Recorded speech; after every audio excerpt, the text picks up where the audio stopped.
Testing. Hello, hello, 1, 2, 3, or testing 1, 2, 3. Right. Good morning, or any time of day. For example, I was like, let me see how many good mornings I know. Good morning, and then bonjour, and then sabah al khair, and then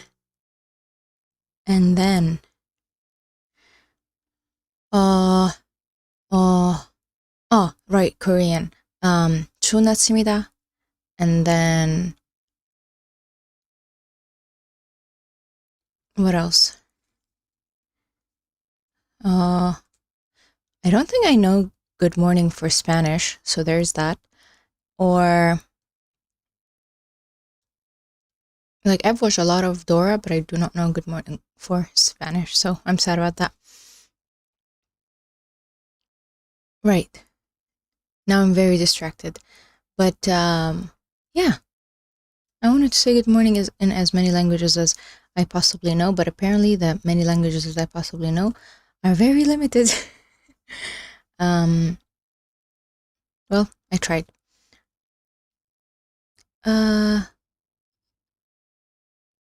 What is good morning in Japanese? Right. Okay. I forgot to open the studio stuff. That's why I am distracting myself by talking, so that I can open the studio stuff. YouTube studio, Twitch studio, and stuff. Hello. It's a place, I think. Huh? What is a place? Okay. Twitch. Stream dashboard manager. Nope. It's stream manager, not dashboard manager. Okay. I had an idea, and then I was too lazy to implement it, but I will still pass it by, I guess I'll pass it by Discord to see if good morning in a Japanese sound like US city, I think. Oh.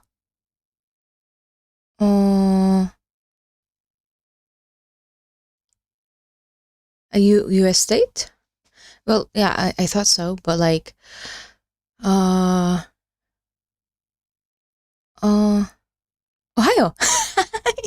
Oh, okay. That's thank you. Yeah, stuff happens in Ohio. Thank you. That is a really smart hint. I had to sing the Big Bird song in my brain, and it came back to me. So, thanks for that. All right, I think I am ready enough. All right. Yeah, I had an idea to look into the DeepSeek paper. Everybody's making content on DeepSeek, but like, I'm actually interested, but I'm sure people also are actually interested. I'm not saying people aren't. I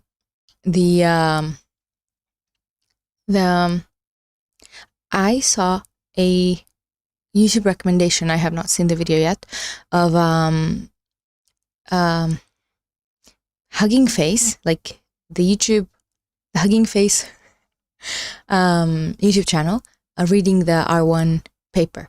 So I put that to my I also love the memes that say AI stole ChatGPT's job. Yes, I also love it.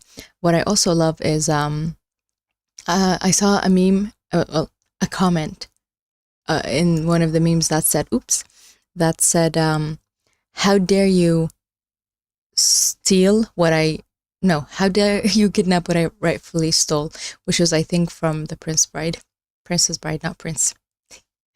Yeah, that was actually very funny.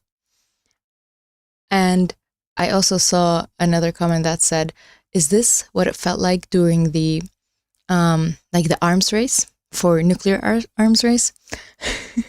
But I really hope, because like it seems like the DeepSeek people are being open enough to like to publish papers and to make their stuff open source. So I actually, you can tell by my tone, I am more hopeful than I was a week ago. Yeah, why not? It can be a Sputnik moment. Why not? But I feel like in the age of internet, it's difficult being as closed off. I mean, obviously, I'm sure there were a bajillion ways of spying even back then. But I think in this age, it's like even looked down upon. Like in the scientific community, you share stuff, not to a level that, like, for example, OpenAI is not being as open. I love their name. Yeah. So I was like, it would be fun to do a stream that is our DeepSeek focused, because I have not seen, like, I am very out of it. Like, what does their GitHub look like? Stuff like that. So yes, I didn't prepare anything for that to be today, but maybe tomorrow. Let's see how prepared I can be. Divide seems to be in whether people believe the DeepSeek's paper's claim about the cost and the resources used. They can replicate it, right? I mean, to the people cannot exactly replicate it, but I was watching the computer file video about it, and the professor guy was like, now a university can do what DeepSeek did. Before, it was like just the top 3-4 companies that can do like those type of training. So yeah. Replication. Cool. See? Like, I don't think they are, yeah, I don't think the DeepSeek team is like, do not do what we did. I think they're being really, I have zero idea. This is just coming out of my mouth. But they look like they're being proper scientists. So I'm happy about that. Yeah. I should share that HuggingFace video later. And see if we can make a thread on DeepSeek just to like go through this stuff. I would like that. Cause oh wow. Yeah, it'd be fun to use it to see if like you can fine tune and stuff. I'd like that. All right. I talked too much. Thank you for talking to me.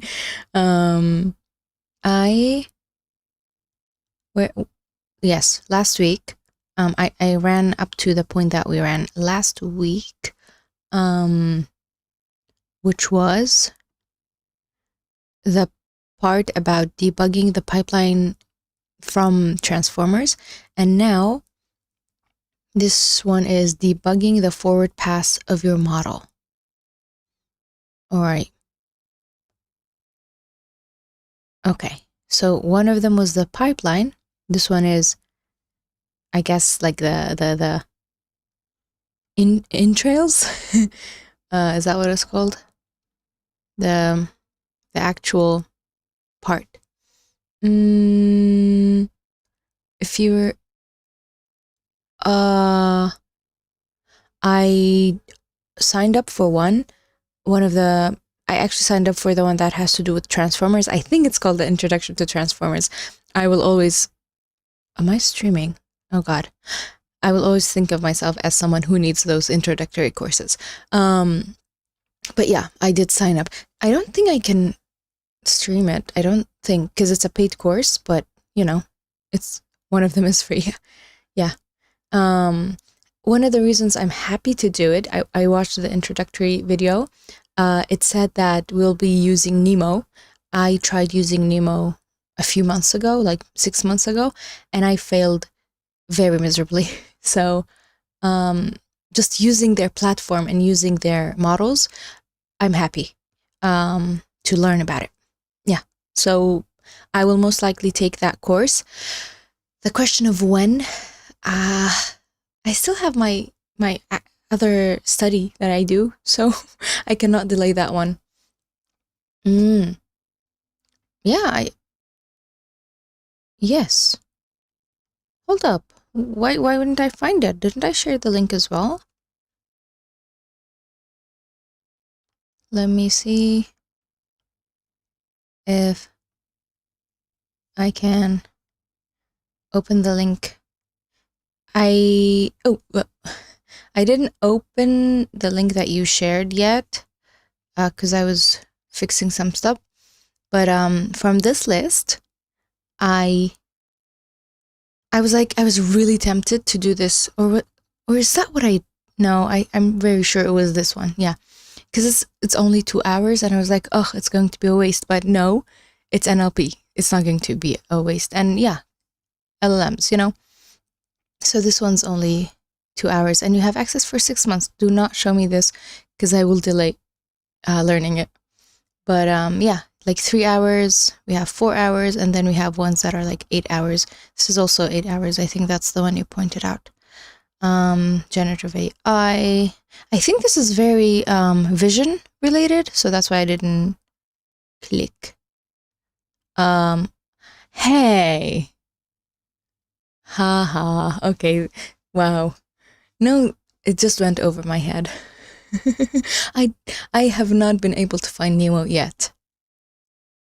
That's a good one. Thank you. Yeah. I was like, wait, why wouldn't I find it? I shared the link. I didn't know NVIDIA had courses, so that's one thing. To justify at least. yeah, it's 2 hours full. Huh. Hey, you're making me feel rather bad because I'm like, when will I have the time to take this course? And I am looking forward to watching K-drama. Okay. It's okay. I can do both. Right. So, debugging the forward. Honestly, I'm also looking forward to using different platform than HuggingFace because I feel like I'm very dependent on HuggingFace right now, which is not a bad thing. But I am modifying the mic. I hope. Should I mute myself? Because I'm moving it. Because I want to sit differently. Okay. All right.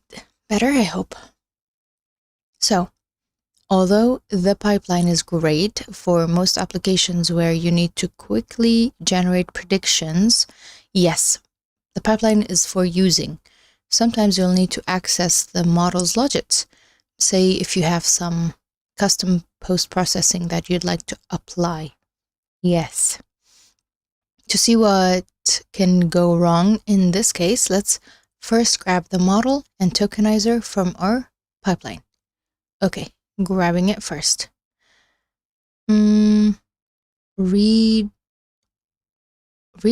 is our model. And I actually just used, yeah, this is a reader. I called the one that they had called. My model had issues. I think, right? I don't know. But yeah, we have the model. And next we need a question. So that we can look at the insides. Okay. Let's see if our favorite frameworks are supported. The context question up here. Okay. So it talks about frameworks. So it is continuing this line of questioning. Which framework can I use? That's our question. And then if we look through here, tokenizer, question context, add special tokens to true, input IDs, give them inputs, which is here, to our model, start, logits, and logits. Okay, let's see what we do with these. Usual steps we need to take are tokenizing the inputs, all right, extracting the logit start and end, and then decoding the answer. So here we have torch.argmax. Get most likely beginning of answer with okay. So this is a list.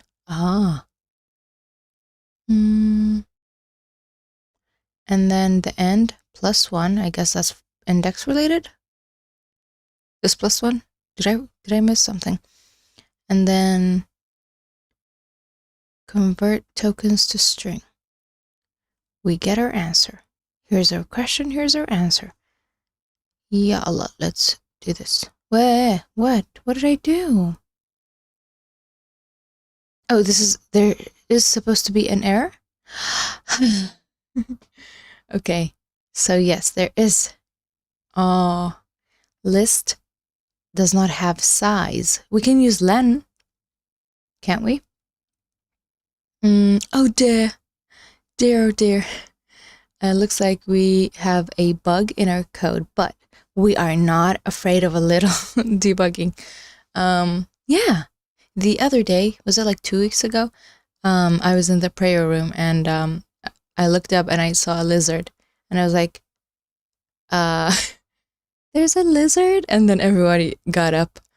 And yeah, I'm not afraid of lizards because honestly, they're fine. I guess level of fear would be like, I am disgusted by cockroaches, not lizards, okay? You can use the Python debugger in a notebook. Cool, let's do that. Or in the terminal. I'm gonna look at the notebook video. That is loud. Using the Python debugger in a notebook. In this video, we'll learn how to use the Python debugger in a Jupyter notebook or a Colab. For this example, we're running code from the token classification section, downloading the CoNLL dataset, looking a little bit at the data, before loading a tokenizer to preprocess the whole dataset. Check out the section of the course linked below for more information. Once this is done, we try to load 8 features from the training dataset and then batch them together using tokenizer.pad, and we get the following error. We use PyTorch here with return tensors equal pt, but you will get the same error with TensorFlow. As we have seen in the How to Debug an Error video, the error message is at the end of the traceback. Here it indexes us we should use padding, which we are actually trying to do. So this is not useful at all, and we'll need to go a little deeper to debug the problem. Fortunately, you can use the Python debugger at any time you get an error in a Jupyter notebook by typing the magic command debug in a cell. Don't forget the % at the beginning. When executing that cell, you go to the very bottom of the traceback, where you can type commands that will help you debug your script. We do have lizards, yeah. But they're not. I don't know if the ones on Google are exceptionally big, but like they are. I guess the biggest one would be like the size of a hand. I wouldn't say a big human hand. I guess but like most of them are just one finger size. Cause no, I've seen pretty big ones actually, like a phone size, which is like a hand size. Yeah. They're fine. You can kill them. I don't mind it. They're everywhere. No, it's not like a arm size. Definitely not that. I don't know.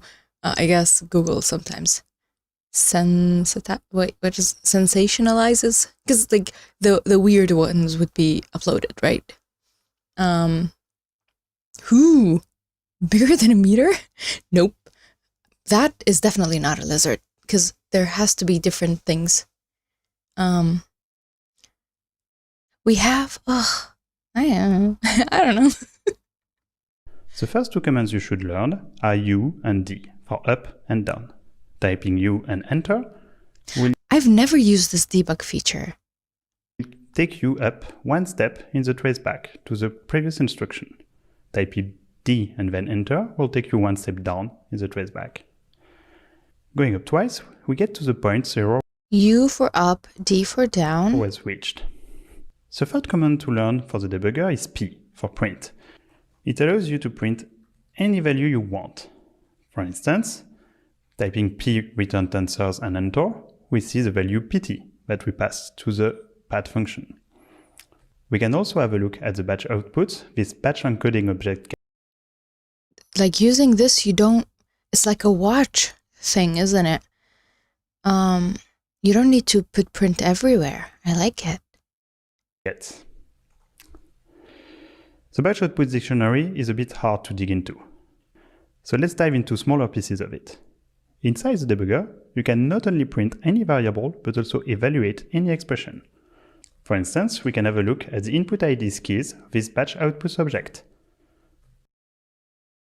or at the labels keys of this batch output object.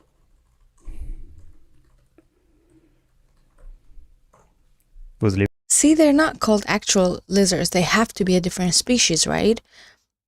Goannas, like a Joanna, but with a G. Yeah, 2 meter, not millimeter. 2 meter long lizards. That is fun. That is literally an alligator on land, isn't it? 2 meter.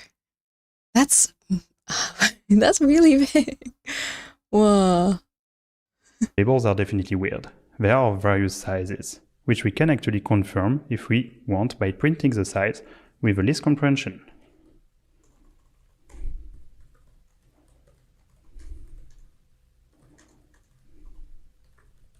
This is because the pad method of the tokenizer only takes care of the tokenizer outputs, input IDs, attention mask, and token type IDs.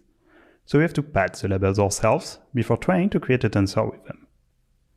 Once you're ready to exit the Python debugger, you can press Q and enter for quit. One way to Q for quit. Okay. fix the error is to manually pad the labels to the longest. Another way is to use the data collector specifically designed for token classification. You can also use the Python debugger directly in a terminal. Check out the video link below to learn how. God, the whooshing is loud. But I hope it's the same loudness as it is my voice, because I tried to adjust the voice. I'm going to look at the terminal one out of curiosity. Yeah. I don't think I'll use it though.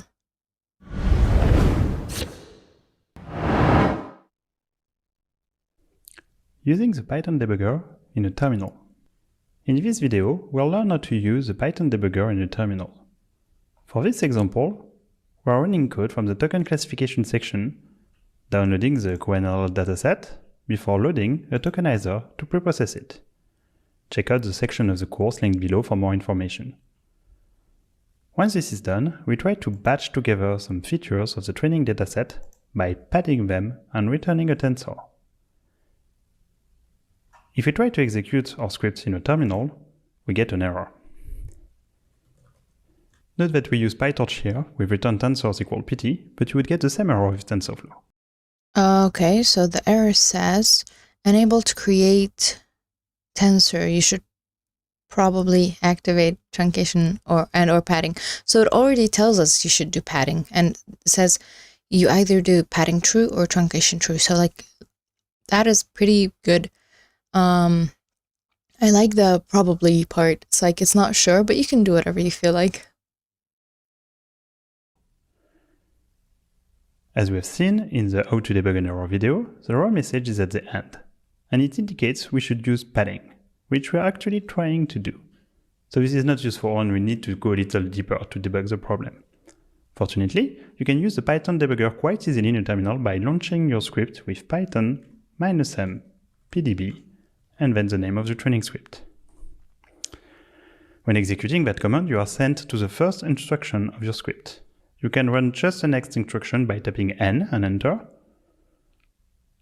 or you can continue directly to the error by typing C and enter. Once there, you go to the very bottom of the traceback and you can type commands. The first two commands you should learn are U and D for up and down. This allows you to get up and down in the traceback. Going up twice, we get to the point the error was reached. The third command to learn is P for print. It allows you to print any value you want. For instance, here we can see the value of returned answers, or batch outputs to try to understand what triggered the error. The batch outputs dictionary is a bit hard to see, so let's dive into smaller pieces of it. Inside the debugger, you can not only print any variable, but also evaluate any expression. We have labels here, we have token type IDs here, so input IDs here. Oh no, where's the input IDs? Anyway, it should be somewhere. So we can look independently at the inputs or the labels. Oh. Those labels are definitely weird. They are of various size, which we can confirm by printing the size using a list comprehension. Ah. Shoe is size related. No wonder the tokenizer wasn't able to create an answer with them. This is because the pad method only takes care of the tokenizer outputs, the input IDs, the attention mask, and the token type IDs. So we have to pad the label ourselves before trying to create a new tensor with them. Once you're ready to exit the Python debugger, you can press Q for quit and enter. Another way we can access the Python debugger is to put a breaking point in our script. We can do this using the pdb.setTrace method, as long as we import the pdb module at the beginning of our script. Oh my god.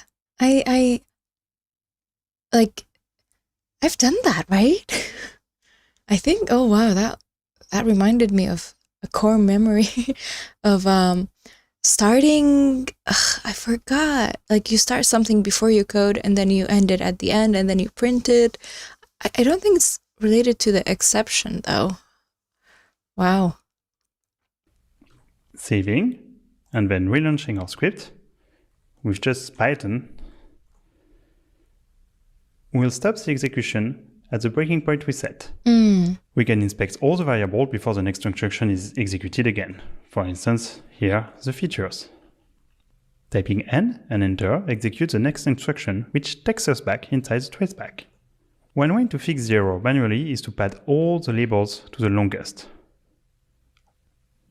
Another way is to use the data collator suitable for token classification. If you want to learn how to use the Python debugger in a notebook, check out the video linked below. Thank you.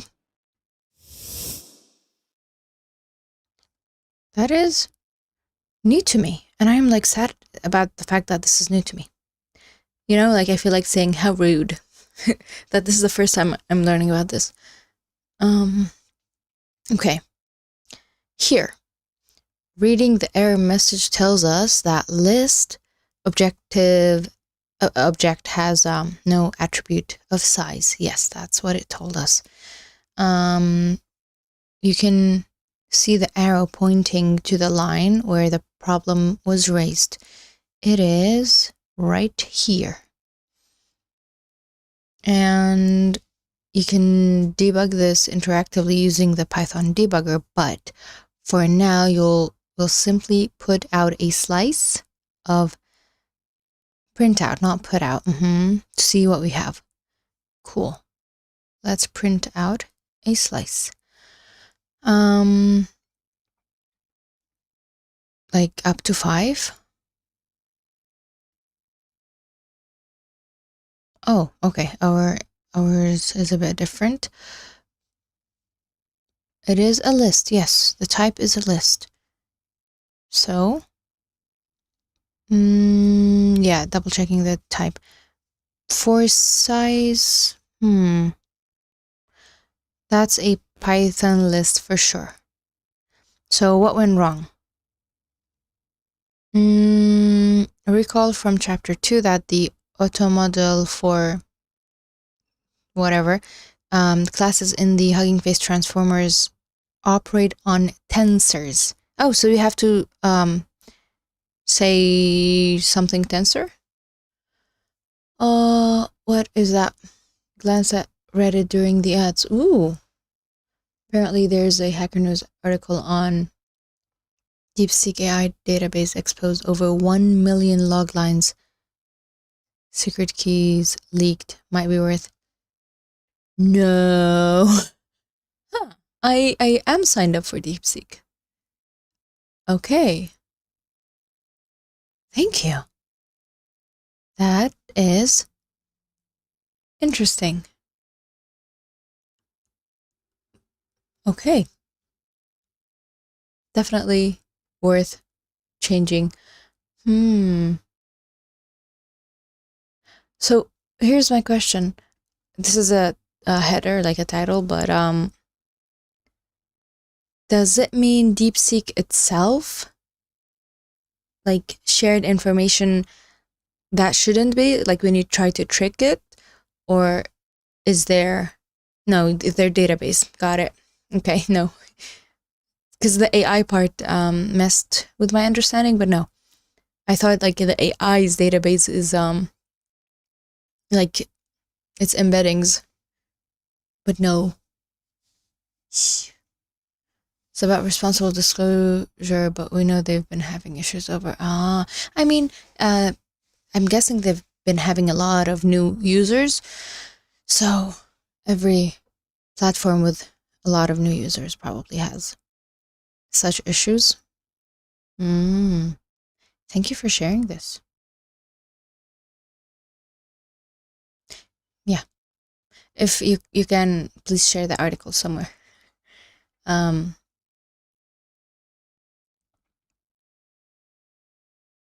Okay. So tensors. It did potentially. Okay, leak logs of conversation to third parties if some malicious parties found it before the security researchers. Okay. Yeah, that was the one that I was curious about. I was watching a video from Anthropic about alignment, and I think it was that they were talking about. So, things related to that. I'm presuming no one is saying anything to DeepSeek that they wouldn't want disclosed. I mean, yeah, definitely. Like whatever they say, it's gone through PR, or it is PR. You know.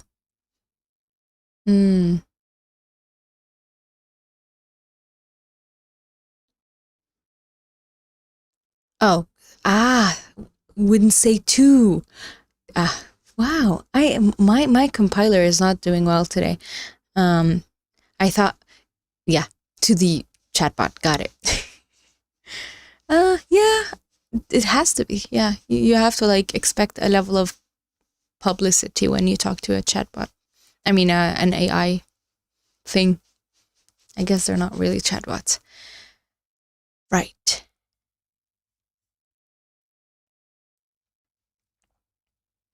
Honestly, I don't know how AI literacy is going.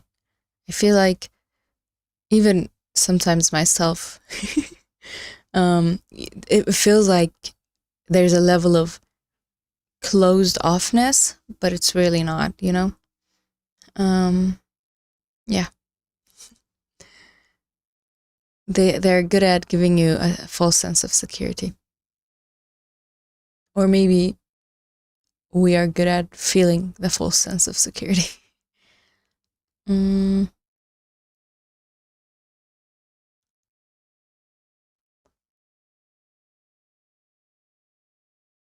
Tensors, common operation is to extract the dimensions of a tensor using tensor.size in, say, PyTorch.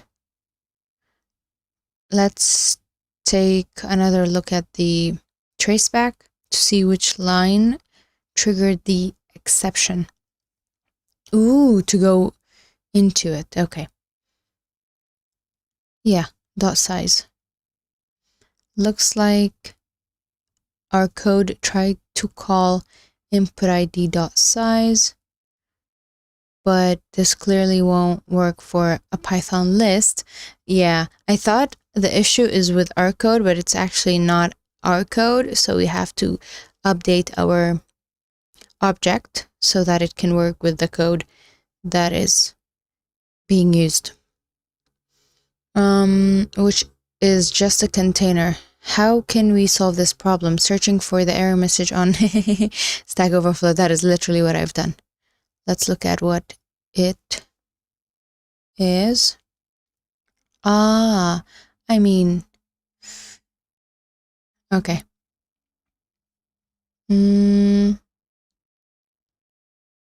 This one. Ooh, Hugging Face, yes. It tells us, oh, return tensors, right. PT, where? Yogi, tokenizers.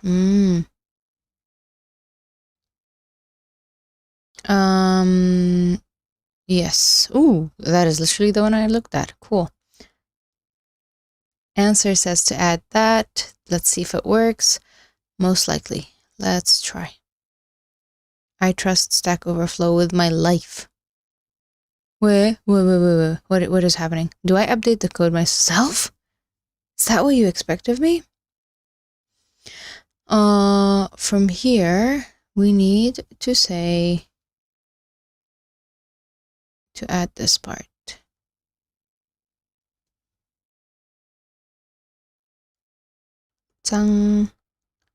Run again. What? Oh no.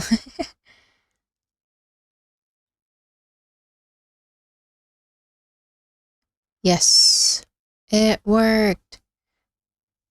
Oh, can I change my question and make it framework without an S? Will it know? I doubt it. I'm going to doubt this. Oh, it did know that when I mean framework, I mean one thing. Yeah, that is cool. Okay. Yes, it did work. Woohoo! It worked. This is a great example of how useful Stack Overflow can be. I know, but we're in the age of AI. By identifying a similar problem, we were able to benefit from the experience of others in the community. Yes. However, a search like this won't always yield a relevant answer. So what we can do in such case? Ask the community on the Hugging Face forums. That can help you out. In the next section, we'll look at how we can write a good question. I'm not one asking people questions, so yeah, we can go through this.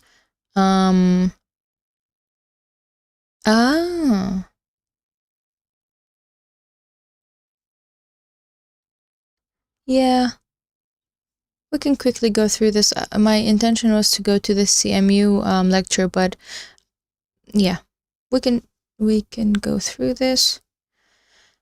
And then we still have like an hour left. Okay, hopefully I can get through this in the next 20-ish minutes.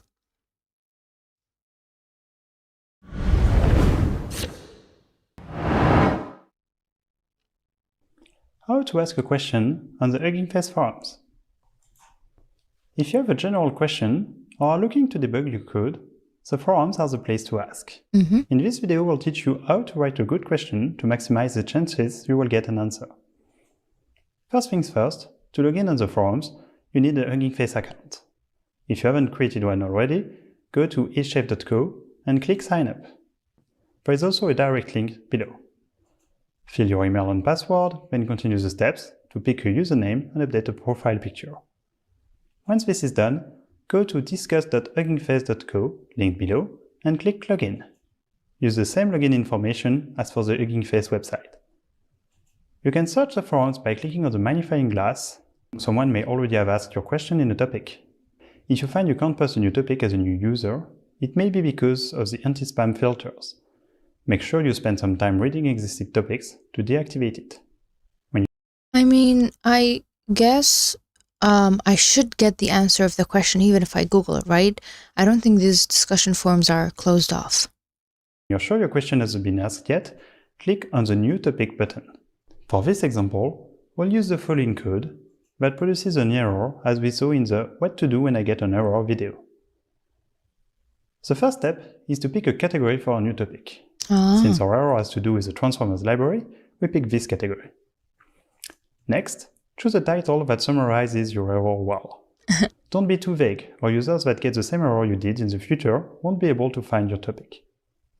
Honestly, I would just put the error as the title. I don't know if that's a good strategy, because that's how people search, you know? Once you're finished typing your topic title, make sure the question hasn't been answered and the topic's discourse suggests you. Click on the cross to remove that window when you have double-checked. This is an example of what not to do when posting an error. The message is very vague, so no one else will be able to guess what went wrong for you, and it tags too many people. Tagging people, especially moderators, might have the opposite effect of what you want. As you send them a notification, and they get plenty, they'll probably not bother replying to you, and users you didn't tag will probably ignore the questions since they see tagged users. Only tag a user when you are completely certain they are the best place to answer your question. Be precise in your text, and if you have an error coming from a specific piece of code, include that code in your post. To make sure your post looks good, place your question between 3 backticks like this. You can check on the right how your post will appear once posted. If your question is about an error, it's even better to include the full traceback. As explained in the What to do when I get an error video, expand the traceback if you're on Collab. Like for the code, put it between 2 lines containing 3 backticks for proper formatting. Our last advice is to remember to be nice.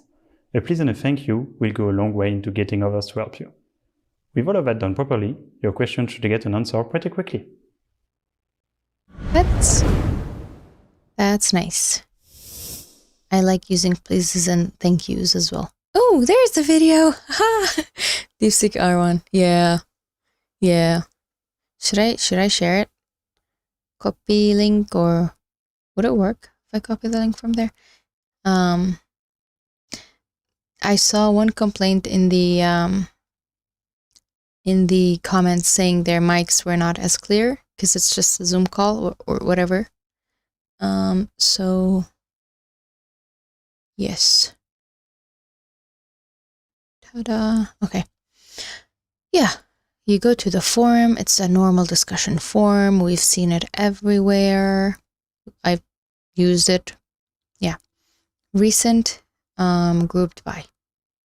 And then, even there's one that has to do with the course. That's cool.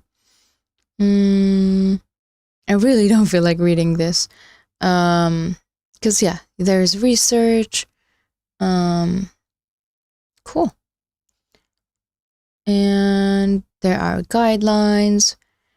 Yeah, everything that was talked about in the video is also talked about here, because if there is code, wait, what am I supposed to do?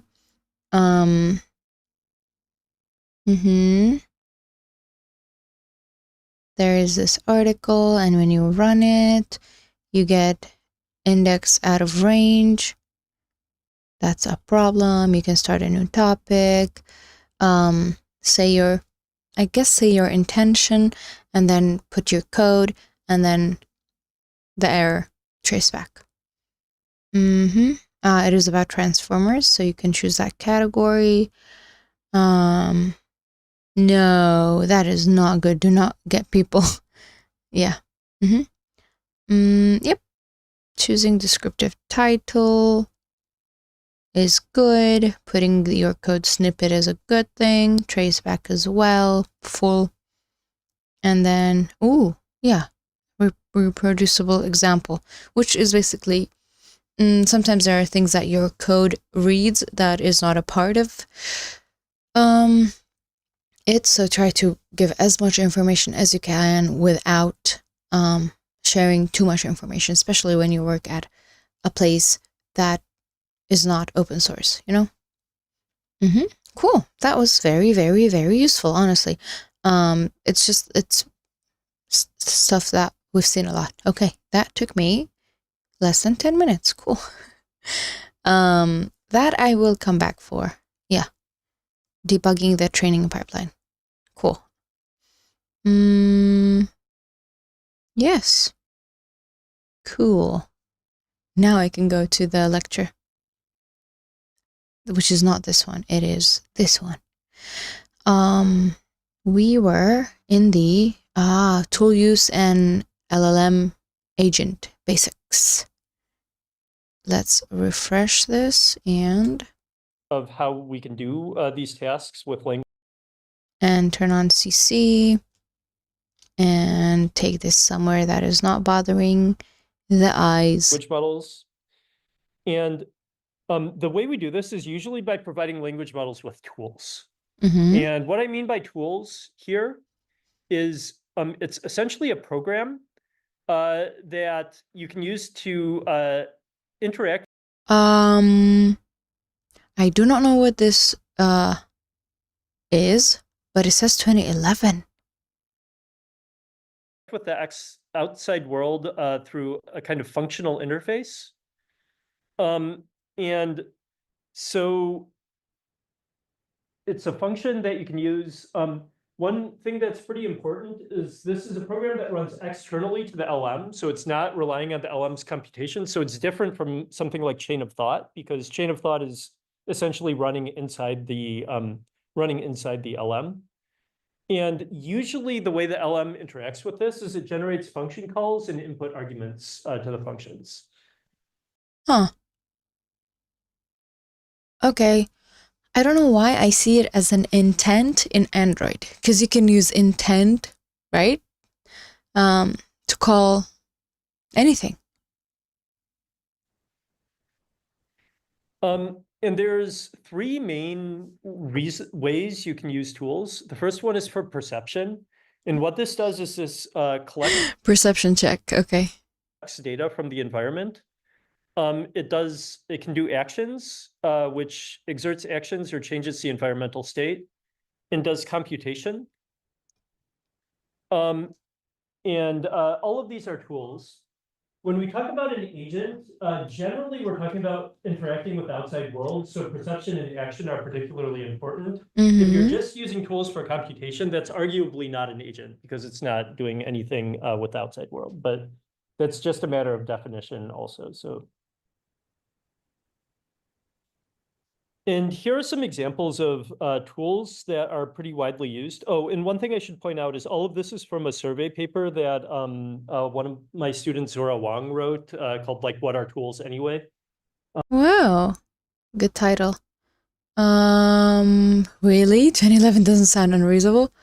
Unreasonable. Science has acknowledged animals using tools. Oh, so it was about actual animals.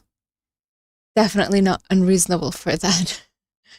Like birds using a stick, yep.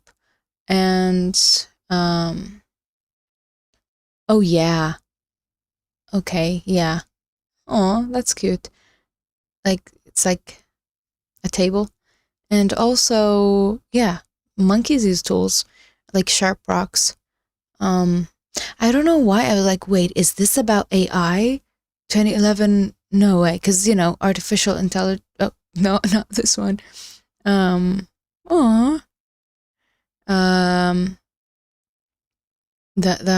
This one. I was like, where's AI? But yeah, no, it's just animals. So that makes a lot of sense.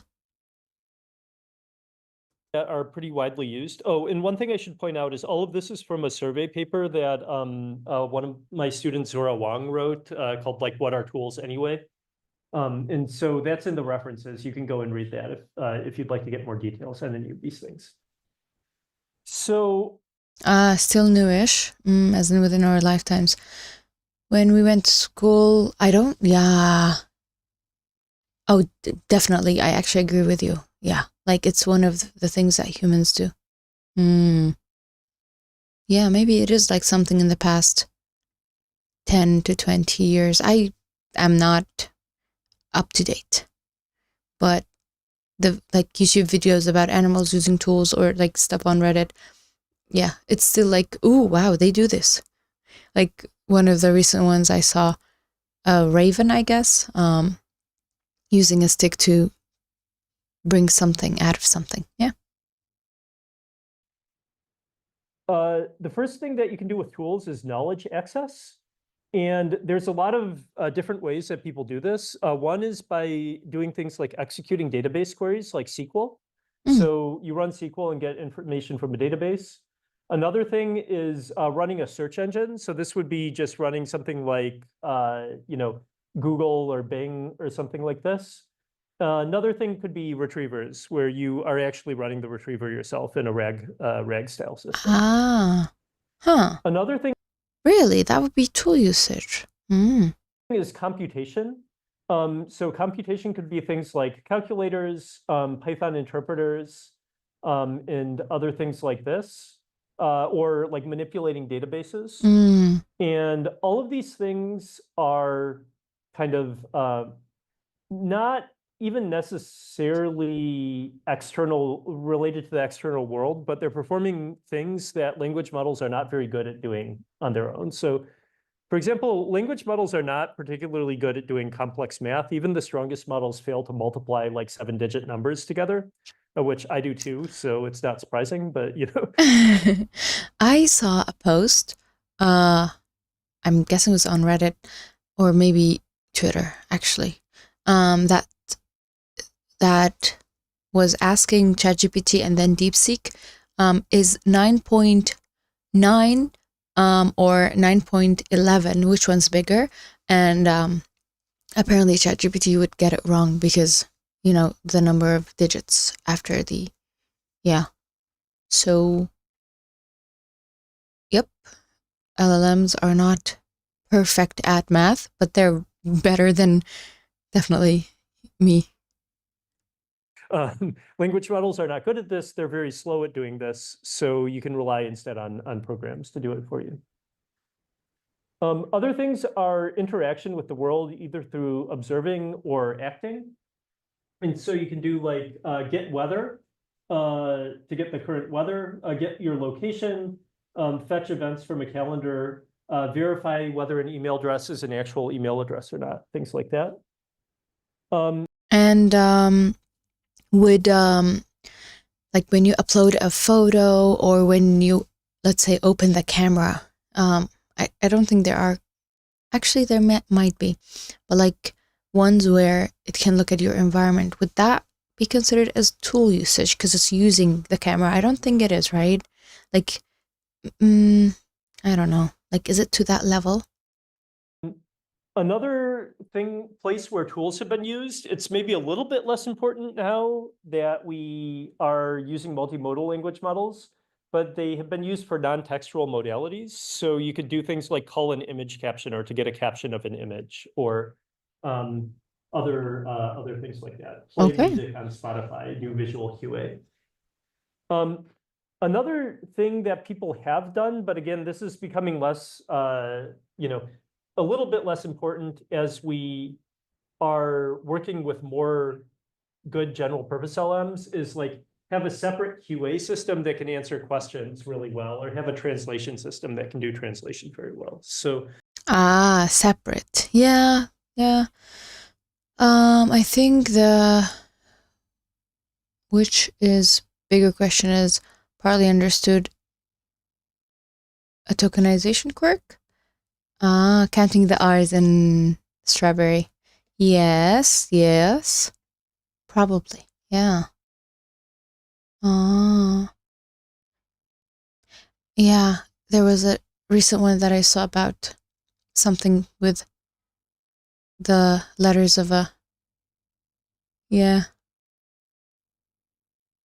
I think there was one where it was trying to get DeepSeek to say a swear word. Or was it? No, I think it was probably ChatGPT. Anyway, it is really fun seeing people use those in ways that they're not intended exactly. Like the whole my grandma is kidnapped or something. It's just funny. Yes, it's been common to have digits get grouped like, letters in tokenization. Okay, so like the issue is in the tokenization phase. That's cool. Knowing where the issues can help you try to at least address it. These are other kinds of varieties of uses of tools. So any questions here? Okay. So how do we get LMs to use tools? I just realized I forgot to fix the audio balance because this audio is not as loud as the HuggingFace one. I fixed it. Sorry about that. It's part of the issue, not the whole thing. Right? Okay. It's a start. There's the first thing to know is what the way we generally use tools is we generally generate text, and then at some point we switch over to executing the tool, and then we feed the input, the output of the tool back into the LM in some way. And there are two ways to cause LMs to use tools. The first one is to prompt them, and the second one is to train them, just like most of the other stuff that we've talked about so far. So how do we switch between just using an LM and using tools? There's kind of two major ways of doing this. The first one is to have a special token that is specifically created for calling a tool. And this kind of requires training. I thought that's a really good question. I thought it's like programmatic, like you recognize what the question is, and then you use that model that is related to that. You can have them all be in the same place. Must train the model if you're going to be using this method. But to give an example, this paper, they basically enumerate a whole bunch of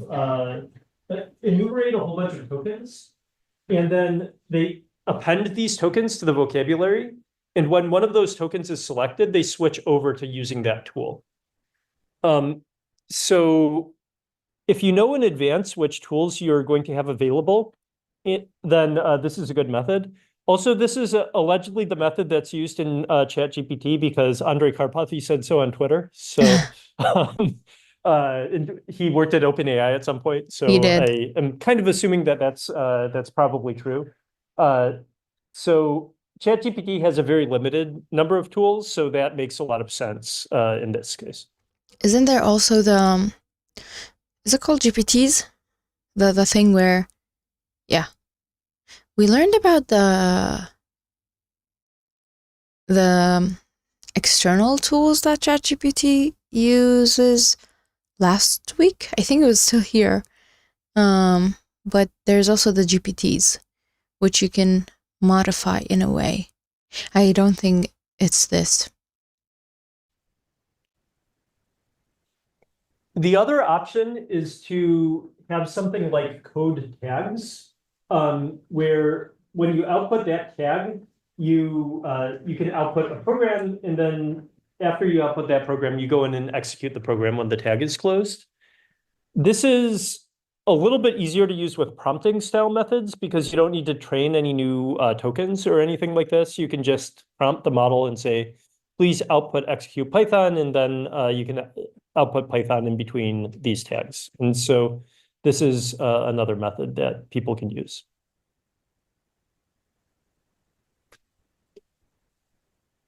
So how do you prompt for tool use? Essentially, what you want to do is you just want to tell a good instruction following model that it can use tools. And one way you can do that is you can provide it essentially documentation. And this paper gives an example of this. This is one of the papers by a PhD student who was in my lab, Xian Zhou, who graduated recently. But basically, the potential, you write some documents, and these are documents for bash commands.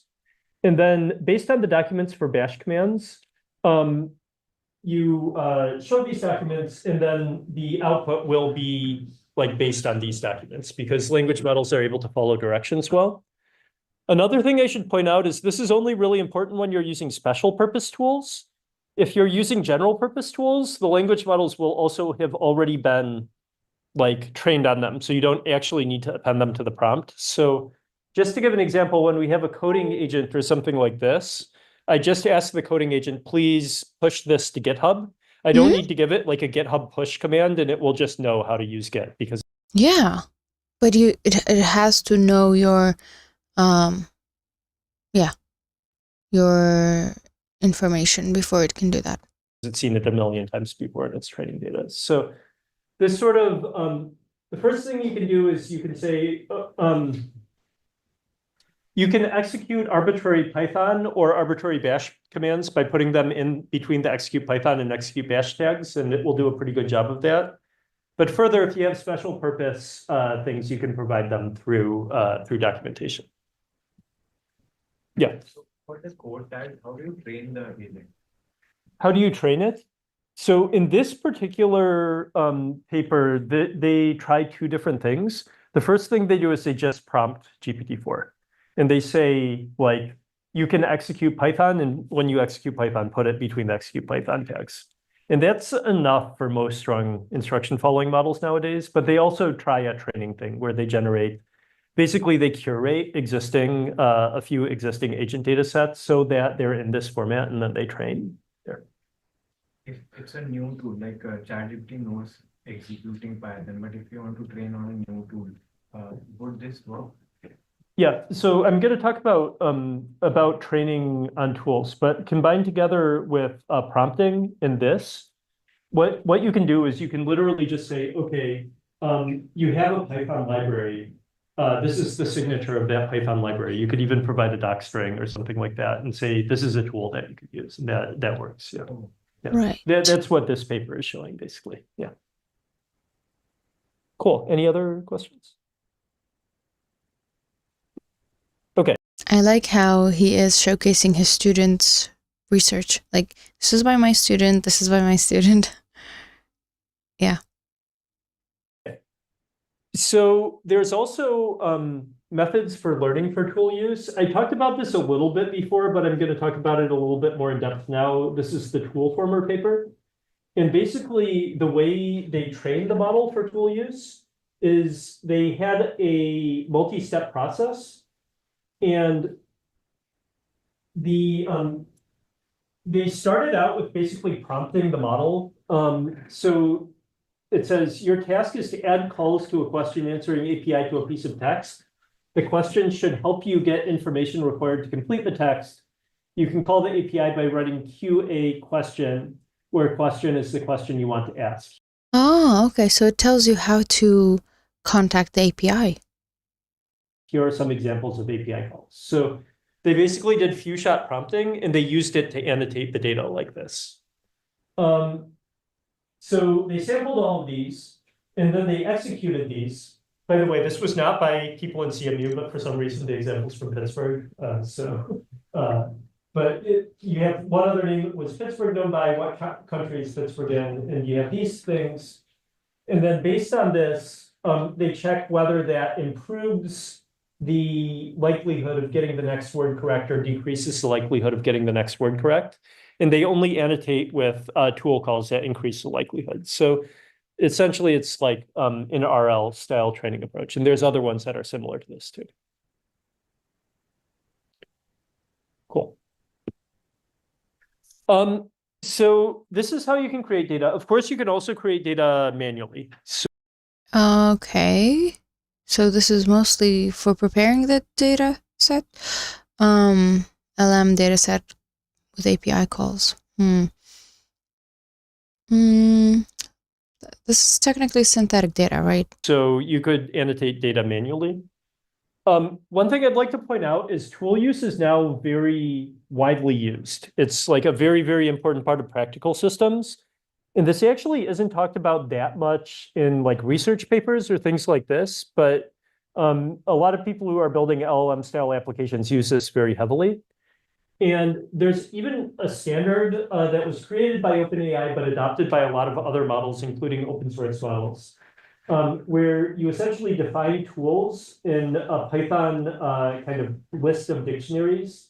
So you have the name, which is like get delivery date. You have the description, which says get the delivery date for a customer's order, et cetera, the parameters. Parameter. And then when you pass this into the completions API for OpenAI or whatever else, you add the tools here. And if you do this, then it will be guaranteed to output the tools in an appropriate format. Or it will encourage the model to output tools in the appropriate format and stuff like this too. Okay. Okay. But like, it was just text, right? Object, give me string, customer's order ID. Okay. It will encourage the model. And the reason why this is the case is because undoubtedly behind the scenes, they're using these sorts of methods for training the models. And when they train the models, they make sure they pass in the prompt in this format and the output is in the appropriate format and stuff like this. So they're training the models to accept the inputs in this format. Am I streaming? Because there's a 0 somewhere where it shouldn't be. Hello, testing 1, 2, 3. I think I'm streaming. Okay. Yes. Cool. Any questions here? You can definitely look at, if you're interested in open source models that are good at doing this, there's other ones, like, for example, Command R is a model from Cohere that was trained in this way. News Hermes is a model that was trained in this way and stuff like this. So if you look for like tool use in open source models, you can also find models that kind of follow the standard. Cool. A final thing that I'd like to talk about is up until now, I was talking about tools that already exist and you're incorporating into your workflows. But there's also a paper that we wrote recently called Trove, which tries to induce tools. So you start out with kind of a stream of data. And based on that stream of data, you have a whole bunch of examples. Is it like inducing? Would it mean okay. Stream stayed up, but it was loss of quality. Yeah, I think it's reasonable now, but I saw 0 in the bytes per second. I think it's bits. So that scared me. But the drop frame is pretty okay. Thank you.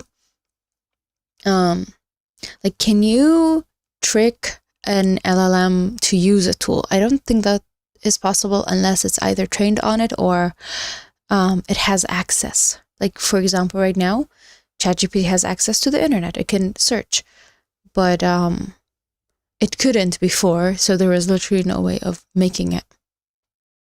You run it through a coding LM, you output a whole bunch of solutions, and based on this solution, you also output a set of tools. And so the way you output tools is you ask the model to define a function and then use the function to solve the problem. And then if defining the function and using the function to solve the problem results in a better result, then you have a new tool and you can add that tool into your toolbar. But like asking it to write code for me is not something new. Am I not understanding what he means? Because like it cannot output stuff though. It cannot run the code. Box. So and it will output something like calc rate of change, and then next time you can use this calc rate of change tool in order to do a better job. So it's a little bit like Toolformer. If you think about it that way, so like Toolformer, basically what it was doing is it was adding function calls into text to improve their ability to do a good job at modeling the following text. Trove, what it does is it generates functions that are used within code. And tool has to be accessible. Can't use a hammer if I have no hammer, literally, yeah. I mean, I could make my hand like a hammer, but it will hurt me. then if those functions improve the results, then you add them back to the toolbox. How do you know if they improve the results? If you have correct answers, then that's relatively easy. You just look at the output and see if the answer is more correct when you use the tool. Running code is tool use, though. I think he means that. Yeah. Okay, so it has to be able to run the code. Cool. Okay. But even if you don't have the correct answers, there are ways you can judge whether the result looks better. So for example, in the paper here, we use consistency between multiple sampled results. So if we sample like 15 results and it's more consistent, then you can code better if it can try code. Oh, I see the errors. Honestly, definitely. Yeah. Okay. I guess there are, like this code LM could be an actual thing, but it has to be in a sandbox, right? And the one that uses the tool is more consistent, then we assume that that's like a quote unquote better result. Cool. So that's one big part of agents, giving them access to some variety of tools. Are there any questions here for discussion? Okay. So okay, let me see how much further can we go. Environment representation, more about environment. Okay. No, still about the environment. No. On the reconnect successful. We reconnected. Successful. We reconnected. Hello. Are we streaming? I think so. We are alive. And live, but mostly alive. No, what happened? What am I connected to, and why is it so bad? No. I should fix this. Yes, I should definitely fix this, but can I? That is a question.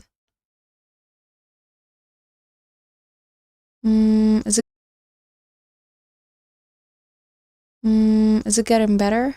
Slowly, very slowly. Okay, even more so. Okay, it's getting better. We are green. We were red and then yellow and now we're green. Nope, we're red again.